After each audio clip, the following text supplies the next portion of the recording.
12th start of the season for Jay Happ, and it's been an up and down season so far for Jay. When he's on, he's very good. 7-4 record, outstanding.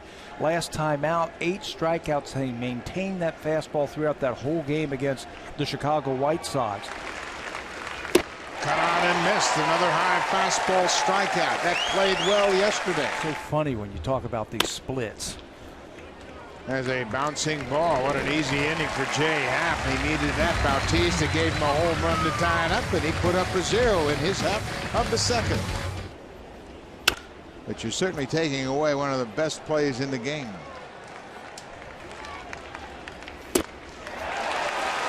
Herrera strikes out. Another 3-up, 3-down inning. White Sox.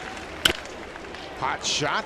One hopper right to Reyes. Sprawn is retired. As that high fastball, Happ finally gets a strikeout on the high fastball. Jay Happ has retired 11 in a row. 5-5 over the last 10 games. And Segura strikes out. Goes after the first pitch. Erasmus comes in. The inning is over. Jay Happ gets a handshake for a job well done. Another strong outing for Jay Happ. Yeah, he 7 2/3 last time out, 124 pitches, 8 strikeouts. He follows that up with 7 very good innings.